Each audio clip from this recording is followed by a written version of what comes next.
Olá, muito boa tarde a todos. Meu nome é Karine Nogueira, sou diretora responsável pela área de consulting e services aqui na Sinqia. É um prazer estar com vocês nessa tarde, fazendo a abertura desse encontro. O objetivo é possibilitar a troca de conhecimento sobre o tema IFRS 9. Hoje estará aqui presente nessa tarde, debatendo o tema, o Ivan Naxa, partner na BIP Brasil, o Sidney Tome, nosso consultor especialista em finanças e contábil, o nosso especialista em regulatórios e negócios, Arnaldo Ferraz, o Marcelo Oliveira, que é o head da comunidade de compliance aqui na Sinqia, e para fazer o fechamento estará aqui conosco nosso diretor comercial, Clodoaldo Pontes. A Sinqia, para aqueles que não conhecem, é uma empresa líder em soluções para o mercado financeiro. A gente já tem mais de 26 anos de experiência e atuamos com um portfólio completo para bancos, para previdência, fundos de investimento e consórcio. Além de contar com a Vertical Digital, com produtos que nos apoiam em todo o processo de onboarding e assinatura digital. Contamos também com uma equipe de especialistas em negócios financeiros e especialistas em tecnologia, para sempre contribuir com a jornada completa do nosso cliente através da área de serviços e consultoria. Sem mais me alongar, para poder termos o espaço completo aí nesse debate, iremos iniciar a nossa roda de conversas e gostaria apenas de pontuar que as perguntas, elas podem ser feitas durante a live, aí no chat que vocês estão vendo, mas ao final a gente reservou uns minutinhos para poder estar respondendo. Caso a gente não consiga abordar todas as respostas, a gente vai estar encaminhando um e-mail para que todos tenham as respostas sanadas. Agradeço mais uma vez a participação de todos vocês e agora eu chamo o nosso time de especialista, acredito que seja o Ivan, a começar aí a decorrer sobre o tema. Uma boa tarde a todos e mais uma vez muito obrigada. Boa tarde a todos. Meu nome é Ivan Naxa, eu sou sócio da BIP Consultoria. Satisfação estar hoje aqui com vocês, debatendo esse tema, que eu tenho estado envolvido aí nos últimos anos, debatendo bastante aí com várias instituições aí do mercado. Gostaria de agradecer aí o convite da Sinqia. A gente tem conversado bastante aí sobre os impactos da implantação, né? Nós temos vários clientes em comum, e aí eles me fizeram o convite de estar aqui hoje com vocês, falando um pouquinho do tema. Então, a ideia dessa primeira parte é falar para vocês um pouquinho, dar uma visão geral da norma, e como é que a gente enxerga aí que essa norma ela vai impactar a arquitetura tecnológica das instituições financeiras, que tem que adaptar todos seus processos, né, e sistemas até a data de entrada em vigor da norma, que é 1º de janeiro de 2025. Pode passar. Bom, então, falando, né, colocando a resolução 4966, né, que é o nosso grande pano de fundo aí de tudo isso que a gente está colocando, então, acho que, primeiramente, é importante a gente explicar, né, qual que é a diferença, né, da 4966 e do IFRS 9. Né? O IFRS 9, ele é uma norma internacional de contabilidade que trata de instrumentos financeiros que foi emitida pelo IASB. Né? O IASB é o órgão, aí, é o board que faz as normas internacionais, que desenvolve essas normas, e aí os mercados, cada um deles se adapta de uma maneira. Né?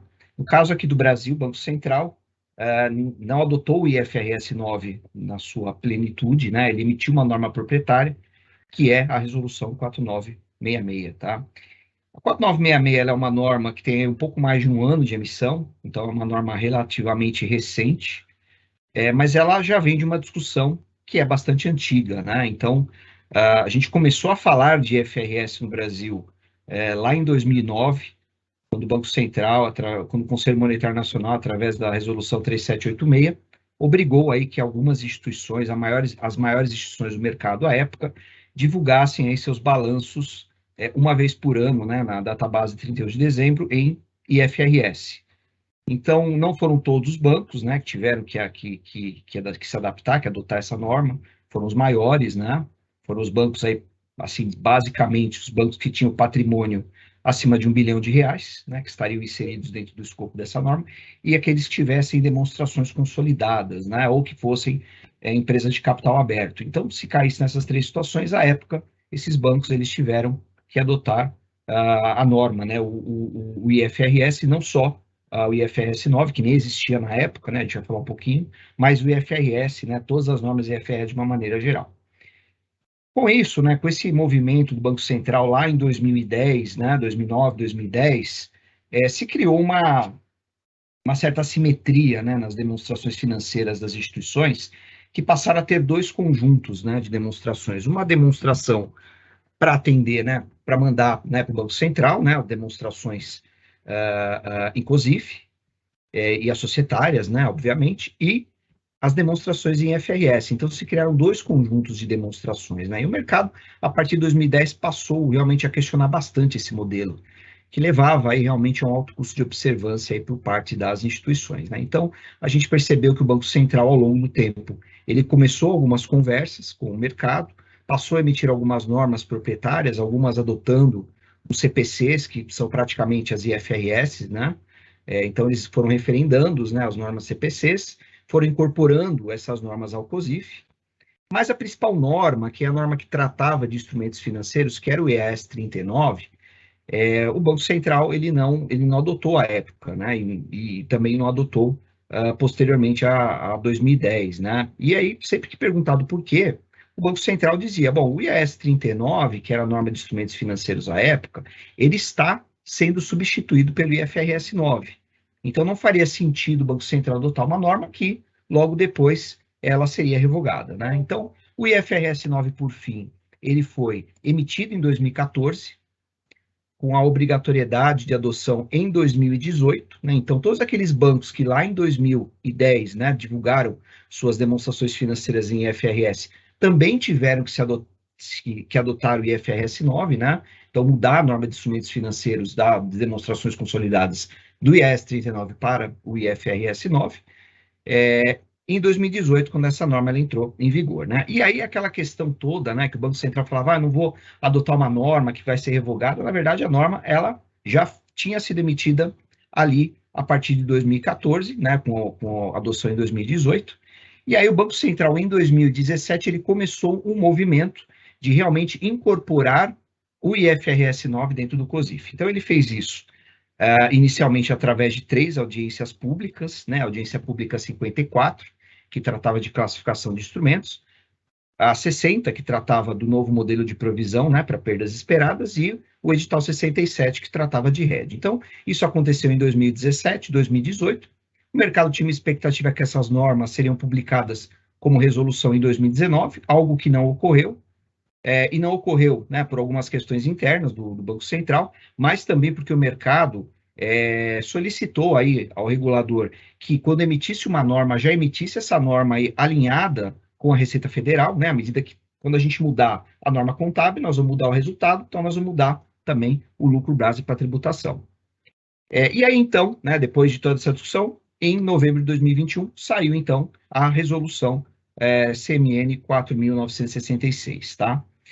Essa resolução, ela entrou em vigor em 1º de janeiro de 2022 para alguns itens menores, mas o principal ponto, né, que deveria, né, ser observado inicialmente pelas instituições, a partir de 30 do 6, em 30 do 6, né, seria a entrega de um plano de implantação para o Banco Central. O que seria esse plano de implantação? Seria uma linha geral aí de como as instituições se preparariam, né, para atender a norma, cuja adoção, né, acontecerá em 1º de janeiro de 2025, tá? Então, isso aconteceu. Logo na sequência, né, no item 2 aqui, a gente teve aí a resolução BCB 219, que basicamente é a mesma coisa que a 4966, porém, exigindo a mesma regra para o mercado de consórcio e para as instituições de pagamento. Então, não só os bancos, né, os conglomerados, tem que adotar, então, também todas as instituições, corretoras, distribuidoras, instituições de pagamento e as empresas de consórcio. Então, isso aqui foi estabelecido pela 219.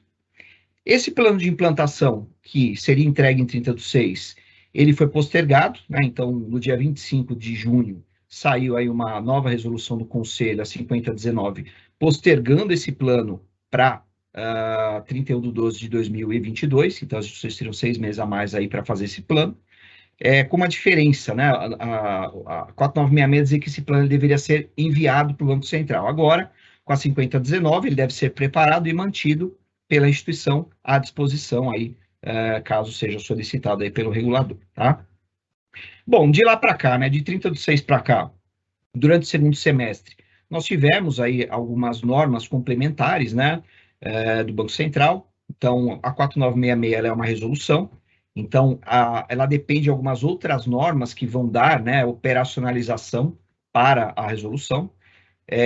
Então, tivemos aí alguns normativos complementares, tivemos algumas audiências restritas, né? Então, falando de provisionamento mínimo, tivemos aí uma versão aí, a BCB 318, que trata da nova estrutura do plano de contas, já alinhado com a 4966, e tivemos também uma questão muito relevante, que foi inicialmente a MP 1128, e agora, né, transformada na Lei 14.467, que trata aí de alguns efeitos tributários decorrentes da 4966, e trata também do novo formato de constituição de ativo fiscal diferido sobre ativos problemáticos, né? Sobre a dedutibilidade sobre operações, sobre perdas em operações de crédito, né? Então, ele dá, essa lei, ela dá a linha geral de como se faz aí a constituição do ativo fiscal diferido e também quando que as instituições podem usar o crédito aí para a dedução dos seus tributos, tá?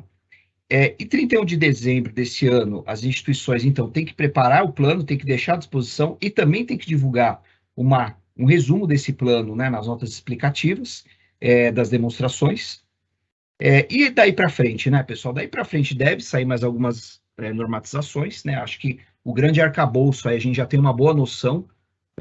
Então, a grande parte das normas aí já foram discutidas ou estão sendo discutidas, talvez não tenham sido emitidas em formato final, mas elas já estão aí bastante encaminhadas pelo mercado, né? E aí, realmente, a partir do ano que vem, a mão na massa é implantar e botar isso para rodar, né? Lembrando que essa norma ela tem uma particularidade muito interessante, né? Até a entrada em vigor dela, nada muda. Então, até 31 de dezembro de 2024, a gente precisa continuar reportando tudo exatamente como é feito hoje. O que vai mudar, né? Vai mudar a partir de 1º de janeiro, nós vamos fazer uma virada de chave, e aí a gente passa a entrar dentro do novo modelo. A gente faz um ajuste de critérios, e daí por diante, a gente passa aí a adotar a nova norma, tá? Pode passar. Então, dando uma visão geral, né, do que é, então, a 4966, né? A 4966, ela não é uma norma, embora ela seja uma norma proprietária, ela não, o arcabouço técnico dela, ela vem do IFRS 9, então, quem conhece o IFRS 9, lê a 4966, vai perceber que elas têm uma estrutura muito parecida, obviamente, que a resolução do Conselho Monetário, ela é bem mais resumida, né? O IFRS 9, ele tem bem mais detalhamentos, mas, assim, no geral, o Banco Central manteve bastante aí a essência da norma, né? Então, qual é basicamente a diferença do IFRS 9 para a 4966?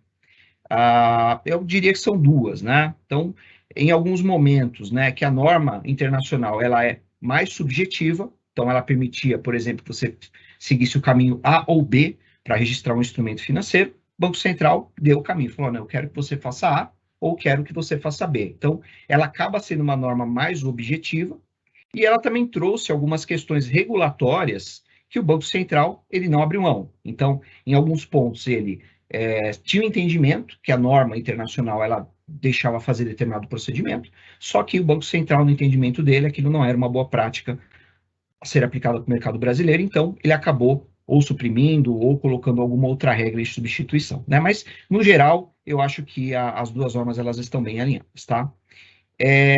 A estrutura da norma, pessoal, basicamente ela está dividida em capítulos, então ela tem um capítulo de classificação, onde ela trata, né, que todos os ativos e passivos financeiros precisam ser classificados conforme seu modelo de negócio e suas características de fluxo de caixa, no caso do ativo, né, ou a custo amortizado ou a valor justo no caso de passivos.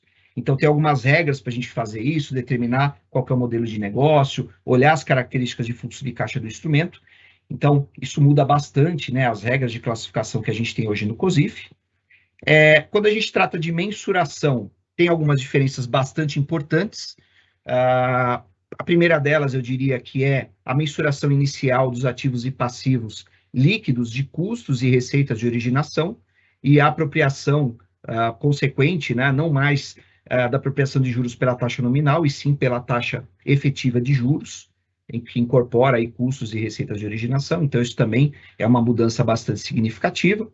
A questão da suspensão de apropriação de juros, né, que hoje ocorre com 60 dias do ativo em atraso, e a partir da entrada em vigor aí da norma, ela passa quando a gente caracteriza o ativo problemático, né, quer dizer, uma mudança, você sai de uma métrica que é qualitativa, que é quantitativa, e vai para uma métrica qualitativa. A questão bastante importante também relacionada à renegociação e à reestruturação. Então, tem uma regra também que determina o reconhecimento desse tipo de operação a valor presente do fluxo de caixa reestruturado. Ela tem um capítulo de baixa que está muito alinhada aí a como a norma funciona hoje, né? A 3533, que já era a norma que tratava de baixa de ativos, está muito alinhada a 4966, então a gente não tem nenhuma diferença.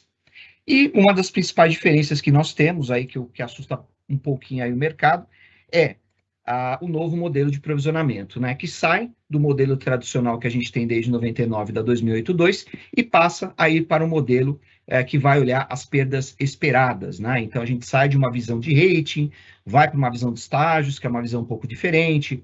A gente sai de percentuais fixos de provisão e vai para percentuais variáveis, baseado em modelagem, né, baseado em modelos de crédito, modelos estatísticos, e a avaliação da perda baseado aí nesses dois fatores, né, que vai levar em conta muito mais, né, a experiência do banco com aquela carteira, com aquele grupo de clientes, as garantias, né, que são recebidas nas operações, como que o banco recupera o crédito quando ele vai em inadimplência. Então, é um cálculo substancialmente mais complexo aí de ser aplicado por parte das entidades, né? Lembrando que o modelo, né, o Banco Central ele determina dois modelos, né? Ele determina o modelo completo, que é esse que eu estou falando, né, que vale para as instituições do segmento S1, S2, S3, e o modelo simplificado, que vale para os segmentos S4 e S5, tá? E aí, o que é o modelo simplificado? Nós ainda não sabemos, porque a gente ainda não tem uma norma específica tratando desse assunto. A gente até tem uma ideia como que ela vai ser, mas a gente ainda não tem aí uma sinalização, nem audiência pública, nem restrita do Banco Central, do que vai ser o modelo simplificado, tá? Oi, temos Ivan, também... Oi, pode falar. deixa eu te interromper aqui um pouquinho para colaborar com a conversa, se você me permite. Mas quando a gente usa o modelo tradicional hoje, né, que tem como base a 2682, que é do século passado, e a gente traz agora para um novo modelo, onde o Banco Central, eu entendo que dá um pouco mais de liberdade, quando ele diz assim, que você tem que fazer a classificação levando em consideração o teu modelo de negócio. E o modelo de negócio das diversas instituições que a gente tem são muito diferentes, né? Você tem modelos de crédito, modelos de ativos, né, de instrumentos financeiros bastante diversificados. Como é que você enxerga isso do Banco Central sair dessa padronização, né, que a 2682 padronizava, você tinha que seguir ali e acabou. E agora você vai ter uma flexibilidade, e uma flexibilidade que ainda não está definida, né? É um negócio totalmente novo. Como é que você enxerga isso? Como é que o próprio Banco Central vai lidar com essa flexibilidade toda? Você tem alguma ideia disso? Acho que inicialmente é só importante a gente entender, né, essa questão do modelo de negócio, do modelo de perda esperada. Então, o modelo de negócio, né, que o Banco Central se refere na norma, é um dos pilares aí que a gente vai utilizar para classificar o ativo. Então, quando o ativo ele entra no nosso balanço, a gente tem que entender qual o modelo de negócio que ele está inserido, que basicamente é como que o banco ele vai gerar fluxos de caixa com aquele ativo, né? Ele gera aquele ativo para coletar principal e juros, ele gera para vender, ou ele gera para o modelo que ele pode vender ou pode ficar com o ativo. Então, o modelo de negócio a gente vai usar neste momento, tá?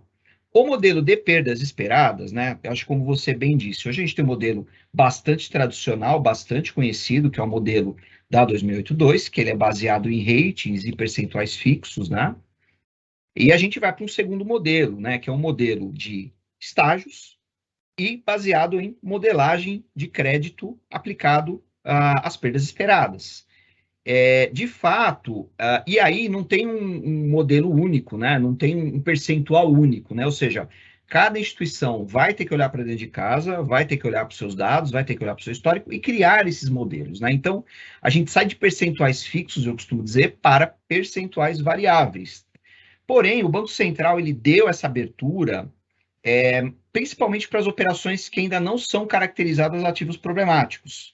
Para aquilo que será caracterizado como ativo problemático, que em outras linhas seria tudo aquilo que tem mais do que 90 dias de atraso, o Banco Central ele vai trazer uma tabela de provisionamento mínimo, que tem um mecanismo parecido com a 2008-2, mas um pouco mais segregado por carteira. Então, assim, o Banco Central ele está dando abertura realmente maior para as instituições para fazer, né, esses modelos, né? Porém, quando a operação ela chega numa condição problemática, o Banco Central ele arbitra lá um percentual mínimo de provisão, tá?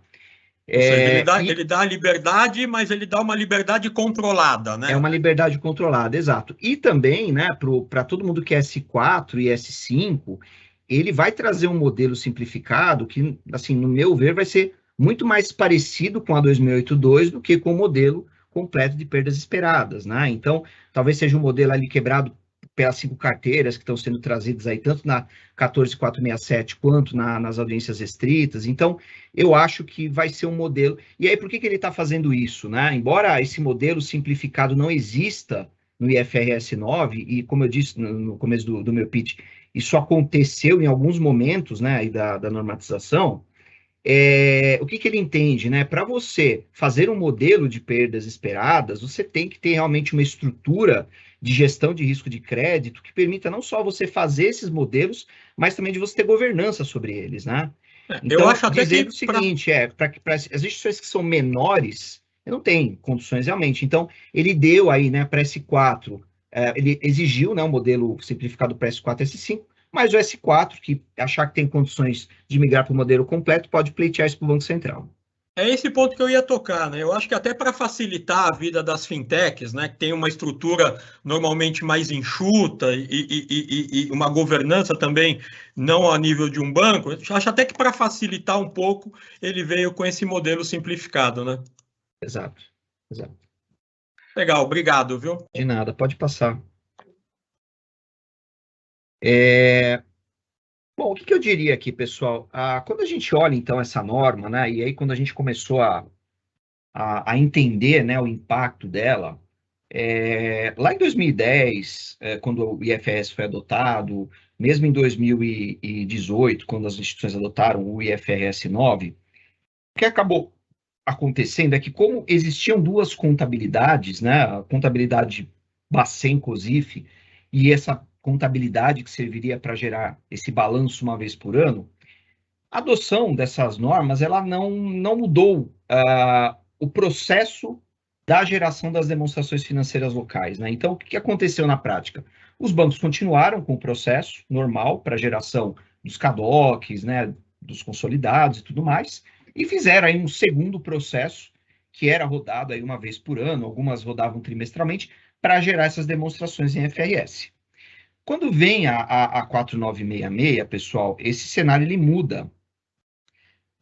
Porque aqui nesse slide, se vocês olharem aqui do lado direito, né, nós temos lá os nossos sistemas legados. Então, esses sistemas legados que controlam crédito varejo, crédito atacado, renda fixa, renda variável, derivativos, câmbio, conta corrente, esses sistemas eles foram desenvolvidos numa lógica, né, de eventos que levaram em consideração a normatização que existia à época. Então, do que a gente está falando?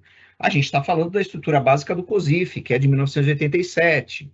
A gente está falando da Circular 3068, que é de 2001. A 2008-2, que é de 99. A 3082, que é de 2002. Então, são normatizações que foram sendo incorporadas, né? Mas elas são normatizações já bastante antigas, né? E já muito desalinhadas aí com as normas internacionais. Então, esses eventos hoje eles estão rodando dentro do sistema, né, e eles são utilizados aí no dia a dia das instituições. Quando vem a 4966, pessoal, a 4966, ela muda esses eventos.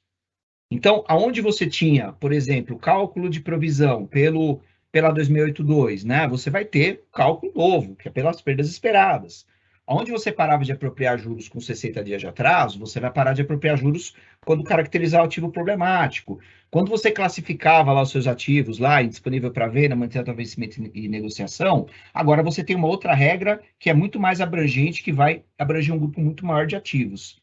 Então, qual que é a nossa visão, né? A nossa visão é que os eventos de negócio que estão parametrizados dentro desses sistemas legados, eles precisam ser alterados. Por quê? Porque tudo isso aqui vai gerar um fluxo, né? Então, a operação, ela já vai ter que entrar dentro de uma nova lógica, né, de eventos, de negócio, e que vão, obviamente, chegar lá no final da linha, impactar a nossa contabilidade, os nossos regulatórios, tá? E aí, para isso, realmente, a gente levou aí a uma necessidade, né, de se discutir, né, com os fornecedores de tecnologia, essas alterações que seriam necessárias, né? Então, nesse momento, inclusive, a gente está com um trabalho junto à Associação Brasileira de Bancos, a BBC, onde nós, né, assim que faz parte desse grupo, né, nós convidamos aí os principais fornecedores do mercado para a gente aí detalhar essas mudanças, né, e tentar, de alguma maneira, ajudar aí tanto o mercado quanto os fornecedores a entenderem a natureza e a profundidade dessas mudanças e para a gente começar a trabalhar para que a gente consiga aí dentro desse prazo, né, de 2 anos, que parece ser bastante tempo, mas não mudar esses eventos, essas regras dentro dos sistemas e implantar a norma aí a partir de 1º de janeiro de 2025, tá? Pode passar. Pode passar o slide, por favor? Da mesma maneira, pessoal, que a gente teve lá os legados, né? Hoje nós também temos os sistemas, né? O sistema que faz o cálculo de PDD, o consolidador de riscos, o sistema que faz os regulatórios do Banco Central, eles também estão parametrizados com as regras antigas, né? Então, por exemplo, hoje o sistema consolidador de riscos, né, que soma tudo, aglutina, aplica lá os arrastos, o rate, o cálculo da provisão, ele vai precisar ser todo reformulado para uma regra de controle de estágios, vai ter que integrar muitas vezes com modelos estatísticos, né? Então, esses sistemas também vão ter bastante alteração. E os sistemas regulatórios, que hoje geram lá, por exemplo, a DLO, né? A DLO a gente sabe que muito dela também está suportada pelos códigos COSIF, também vai ter que ser alterado, né? Em questão de plano de contas, que talvez seja uma das maiores alterações, o atual COSIF, né, ele está numa estrutura que foi concebida à época, né, que leva muito mais em conta talvez uma estrutura de produtos, né? Então, títulos de valores imobiliários, operações de crédito. E a própria Instrução Normativa 318 do Banco Central, ela mudou, né, essa lógica. Então, ela vai levar muito mais agora em consideração a natureza do instrumento financeiro como a conta-cabeça, né, do plano de contas. Então, vai ser alterado totalmente a estrutura do plano de contas. Então, é uma mudança bastante grande. A gente sai de um plano de contas de 8 dígitos para um plano de contas de 12 dígitos, ou seja, é bastante provável que o Banco Central hoje traga alguns controles que estão ali em contas de compensação para dentro do ativo e do passivo.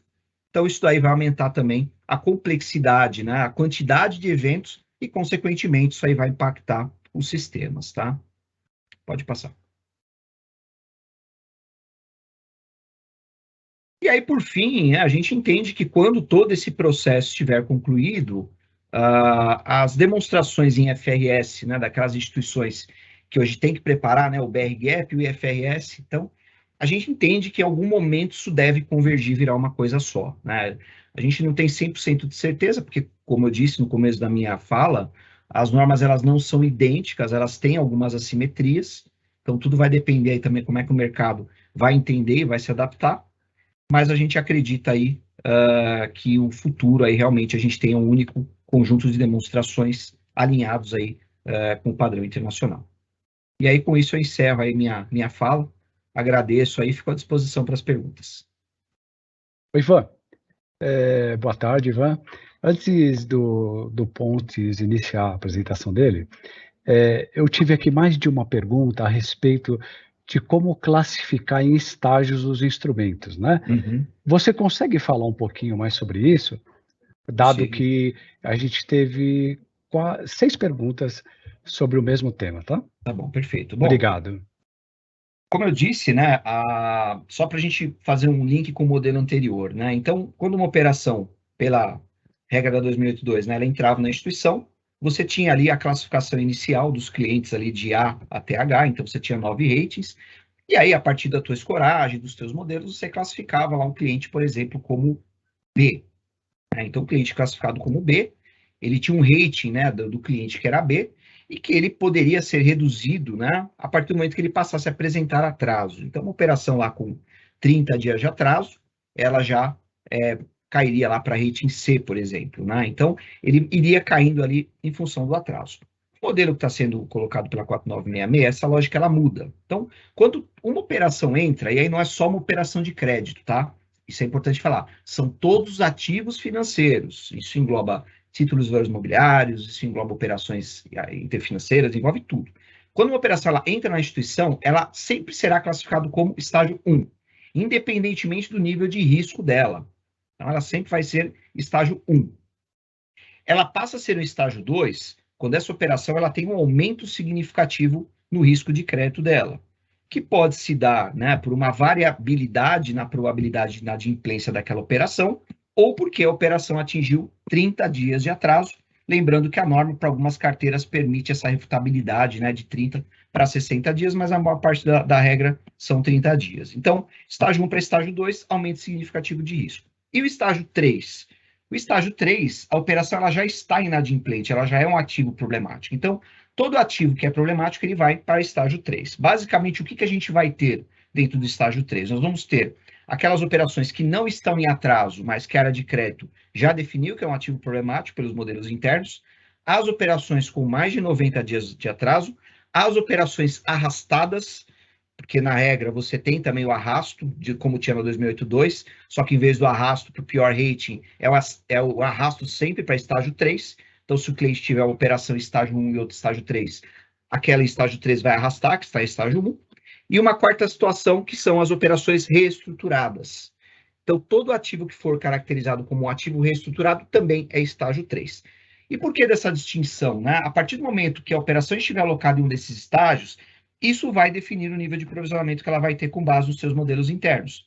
Então, uma operação que está em estágio 1 vai ter uma provisão que com certeza é menor de quando ela esteja no estágio 2 e que com certeza vai ser menor do que quando ela esteja em estágio 3, tá? Basicamente é isso. E esses percentuais, eles não são dados pela norma, eles são variáveis calculados aí com base em modelos estatísticos.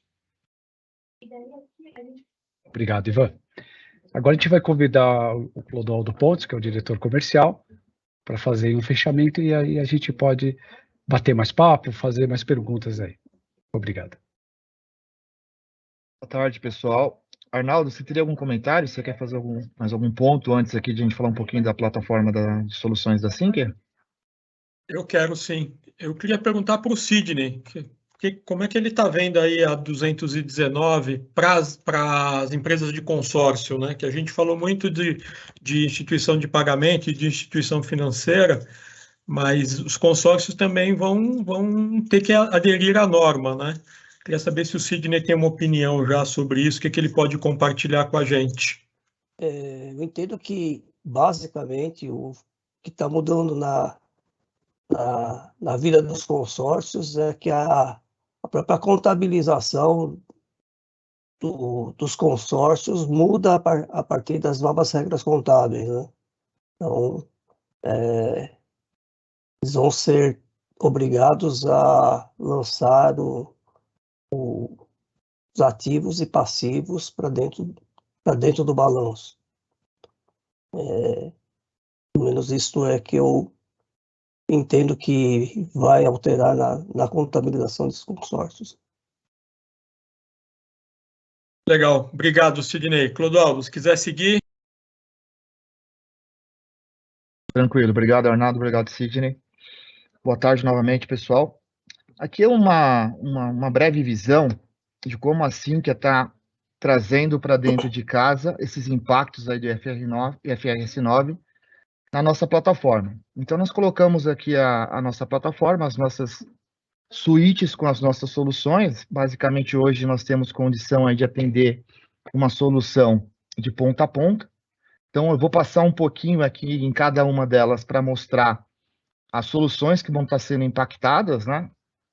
Vocês receberam um comunicado, quem é cliente da Sinqia, no caso, recebeu esse comunicado, que em janeiro a gente vai publicar todo o nosso planejamento de entregas ao longo do ano, de forma que vocês tenham um tempo hábil aí para testar, para homologar os processos.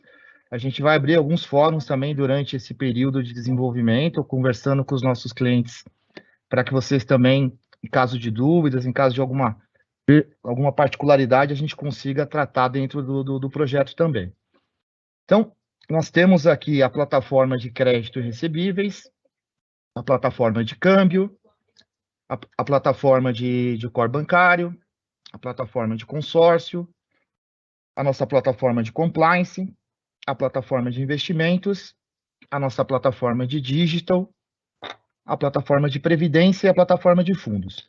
Então, com todas essas suítes, nós conseguimos atender aí uma SCD, uma IP, um banco, uma corretora, uma distribuidora, uma cooperativa, empresas de previdência, empresas de consórcio, empresas não financeiras que estão buscando maximizar os seus processos digitais através da nossa suíte de digital. Então, tem aqui um ecossistema bem completo para atender as demandas de mercado.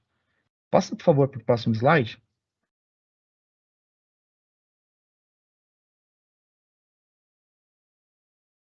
Então, olhando aqui a parte de crédito e recebíveis, as duas plataformas, né, as duas suítes vão ser impactadas pela norma. Então, como já foi falado, aqui nós vamos ter grandes impactos dentro dessas plataformas, tanto de crédito como de recebíveis. Por favor, a próxima. Pessoal, aqui a ideia é só colocar uma visão para vocês dos impactos e depois vocês fiquem à vontade para estar acionando o nosso time de atendimento. A gente pode trabalhar com o nosso time de produtos, com o nosso time de pré-vendas, para estar fazendo reuniões com cada um dos nossos clientes, de forma que vocês fiquem tranquilos sobre o que nós estamos fazendo e o que vocês vão receber. Tá? Então, aqui é mais para fazer um apontamento aí de impacto na plataforma. Na parte de compliance, nós vamos ter impacto lógico aí na parte do nosso módulo de contabilidade, né, em toda a parte aí do COSIF, como foi falado, estrutura, processo. No nosso módulo de regulatórios, né, de toda a parte de geração aí dos reportes para o Banco Central também. Por favor, próximo. Parte de câmbio, né, toda a parte de operações, de contratos de câmbio, a gente vai ter impacto também. Vamos lá, Vitória, por favor, próximo. Na plataforma de investimentos, a gente vai ter impacto praticamente em todas as soluções que nós ofertamos para o mercado hoje, né? A parte de renda fixa vai ser bem impactada, parte de futuros, NDF, opções flexíveis, COI, renda variável e swap. A gente só não vai ter impacto direto aqui na parte de gestão de lastro, que vai ser, o impacto vai ser na parte do renda fixa aí, nos ativos de LCA, LCI, DPGE, LIG, letra imobiliária garantido, né? Então, aqui também nós vamos ter um grande impacto aqui dentro dessa plataforma. Por favor, Vitória. Na parte de Core Bank, nós vamos ter um impacto no conta corrente, né? Nós temos alguns produtos derivados aí no conta corrente que vão ser impactados e nós vamos estar tratando também. Por favor, Vitória. Na parte de digital, né, como é muito mais processos, parte de onboard, parte de assinatura, processos que estão sendo integrados com a plataforma, a gente não vai ter impactos aí na parte do IFRS 9. Próximo. Previdência, nós vamos ter impacto, né, em todo o ecossistema aí na parte atuarial da Previdência, nós vamos ter impacto. Próximo, Vitória. Consórcio, né, como o próprio Sidney comentou aqui, hoje nós estamos aí com uma carteira bem grande de clientes que utilizam nossa plataforma de consórcio. Fiquem à vontade também para acionar os nossos times aqui de consórcio. A gente criou um time que vai estar trabalhando aqui em todas as unidades para que a gente trabalhe de uma forma única, que independente da plataforma, independente da solução que o nosso cliente utilize, ele vai ter o mesmo padrão aí que nós estamos trabalhando com o grupo, onde o Marcelo aqui, o nosso head de compliance, ele vai estar pilotando com todas as unidades os nossos desenvolvimentos, as nossas personalizações com alguns clientes e o calendário de entrega em conjunto com vocês. Próximo, Vitória, por favor, acho que é fundos e é o último. E no fundos a gente vai ter aí impacto na parte de FDIC, né? Então o FDIC também vai ser impactado, então nós temos aí uma plataforma também bem abrangente no mercado, com bastante clientes na plataforma de FDIC. O time de fundo também, os clientes dessa plataforma, fiquem aí tranquilos que vai estar sendo atendido dentro dessa próxima janela de comunicação que nós vamos estar fazendo. Acho que era isso, pode passar. Tem mais alguma pergunta, Marcelo, que você quer compartilhar com o grupo aqui? Quero sim, Pontes. Tem uma pergunta interessante aqui, aliás, fizeram mais que uma vez, tá? Qual modelo, aí acho que talvez para o Ivan, para o Sidney, né? Qual modelo de LGD será utilizado pela S2 e S3? O percentual será variado, definido pela própria instituição? Ou qual é a defesa de metodologia nesse caso? Então, da mesma maneira, assim, o modelo de LGD, ele é uma das componentes do modelo de perda esperada, né? Então, o que é a perda esperada, né? A perda esperada, ela é uma multiplicação da probabilidade do cliente se tornar inadimplente, que é o modelo de PD, pela recuperação, né? Pela perda, na verdade, recuperação, né? De quando o cliente fica inadimplente. Então, a probabilidade dele vir a ficar inadimplente e o quanto que eu consigo receber, né? Ou quanto que eu consigo, quanto que é o contrário, né? A perda que eu tenho quando o cliente ele fica inadimplente. Então, o modelo de LGD, assim como o modelo de PD, pessoal, eles são modelos estatísticos que vão ter que ser preparados pela própria instituição. Então, para você preparar esses modelos, basicamente o que você precisa dos seus históricos, né? Dos seus dados históricos. Então, das safras de concessão, o que foi pago, o que não foi pago, e daquilo que entrou em inadimplência, o que você perdeu e o que você recebeu, né? Uma base de pagamentos. Então, esses são os insumos básicos que a gente utiliza para fazer tanto os modelos de PD quanto os modelos de LGD, né? Mas não vai ter um percentual fixo, vai ser, na verdade, um percentual variável, que vai ser calculado pela própria instituição, baseado na carteira, né? No histórico que ele tem com aquela carteira, com aquela operação. Ivan, e também tem um detalhe que não existe um modelo único que todas as instituições vão usar. Existem algumas modelagens que cada instituição vai determinar qual é que se adequa melhor ao seu modelo de negócio. Sim, as metodologias, né, para se fazer modelo de PD, modelo de LGD, elas são mais ou menos as mesmas, né? Elas têm algumas variações de metodologia, mas elas não deveriam chegar num resultado muito diferente, né? O que a gente realmente tem, né, que é um grande desafio, realmente que para você fazer esses modelos, você precisa de bases de dados históricas aí bem consistentes, né? Se você não tem dados, não tem como você fazer modelo. Ivan, fazendo um complemento aqui do que você está falando, e tem algumas perguntas nesse sentido, dado que a mudança ela é metodológica, de conceitos, de modelos, como você propriamente defendeu agora, com certeza o Banco Central deve fazer uma visita, uma auditoria em relação a esse arcabouço aí, técnico, científico e de metodologia, né? Você crê que terá auditorias do Banco Central para revisitar esses modelos nas instituições?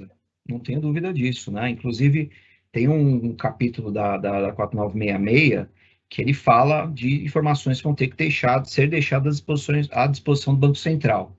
Então, todas as bases utilizadas para fazer modelagem, todas as metodologias, todos os resultados que são gerados, todos os processamentos, eles vão precisar ser armazenados e deixados à disposição do Banco Central, caso ele queira reperformar esses modelos, esses códigos, enfim.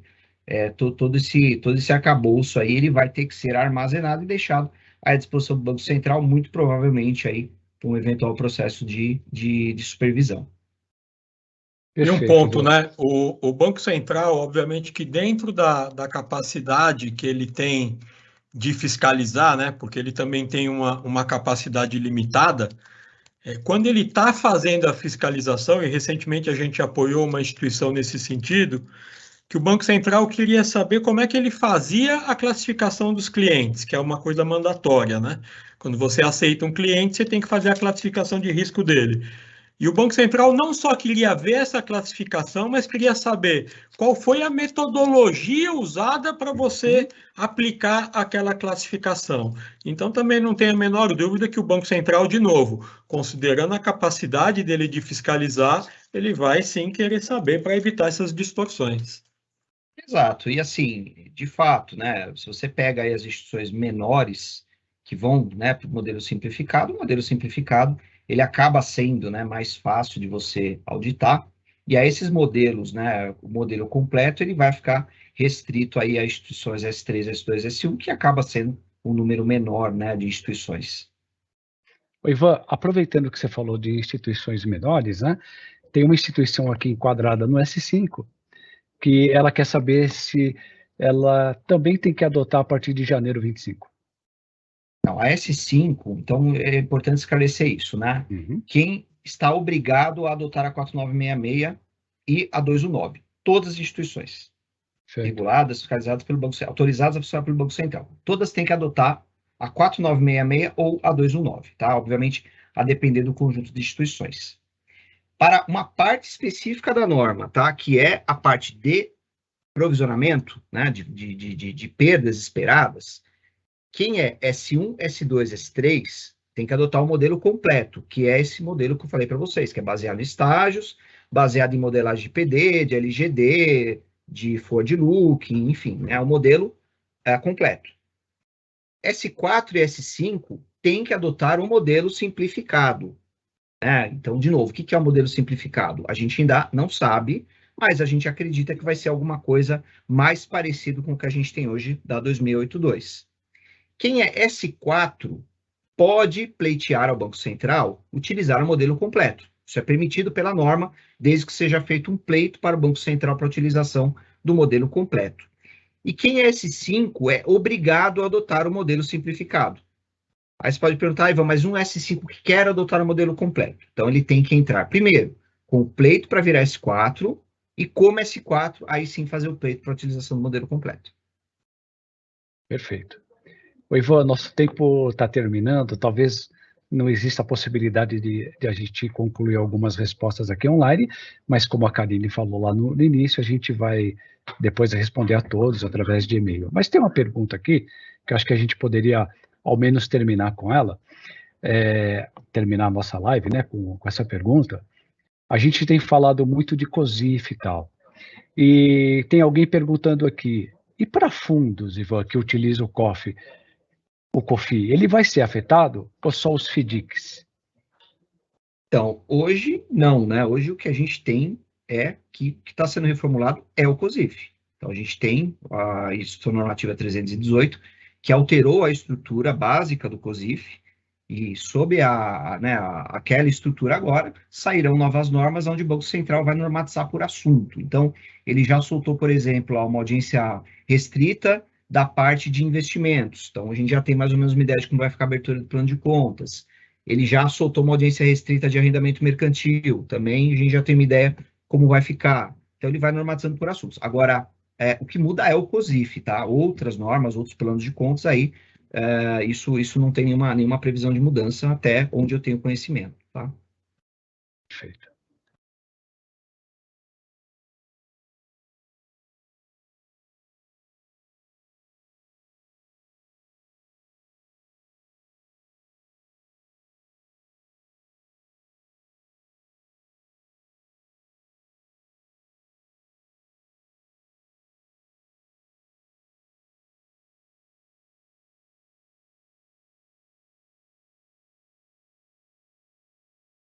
Pessoal, tem uma pergunta aqui que o pessoal está perguntando o seguinte: quando um dos sistemas legados, por exemplo, o câmbio, não for da SINC, como vocês esperam efetuar a integração na base de vocês e, consequentemente, o fluxo contábil?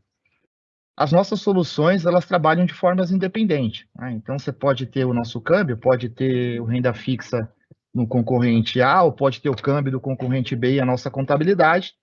Então, os módulos que forem da SINC, eles vão estar preparados para atender a norma e vão integrar com qualquer sistema de mercado. Então, a gente não vai estar restrito às nossas soluções. O que for responsabilidade do nosso módulo, nós vamos estar fazendo o tratamento adequado, e o que tiver que ser integrado com outras soluções, nós vamos fazer. Então, pode ficar tranquilo, a gente sempre, tanto na parte comercial, a gente sempre trabalha com essa possibilidade, né, de trabalhar com sistemas de qualquer tipo de fornecedor, e a gente vai trabalhar tanto na integração como na parte que for das nossas soluções.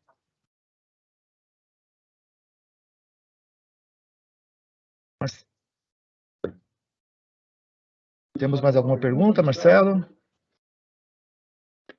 O Pontes, dado o que está terminando, eu creio que seja melhor a gente responder essas perguntas por e-mail, né? E acho que a gente pode fazer o agradecimento aqui pela participação de todos, né? Obrigado pelos convidados. O Rodolfo quer deixar algum recado? Não, pessoal, primeiro eu agradeço a participação de todos aí, tivemos bastante inscrições, muitas pessoas participando aqui, bastante pergunta, nós vamos responder todas. Obrigado, Ivan, obrigado, Arnaldo, obrigado, Sidney, obrigado, equipe de apoio, obrigado, Marcelo aqui. Então, assim,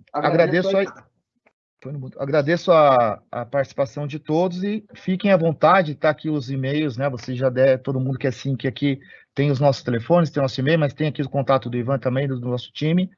Estamos à disposição aí, vamos trabalhar bastante, porque vai ser um projeto bem pesado, né? A gente acha que 25 está longe, mas está logo aí, e lembrando que é retroativo a 24, né? Então a gente tem já em 24 um trabalho de forte em cima dessas mudanças. Pessoal, super obrigado aí, boa tarde a todos. Boa tarde, pessoal, obrigado. Boa tarde, Valeu, pessoal. obrigado, viu? Obrigado a todos. Obrigado a todos. Obrigada, pessoal.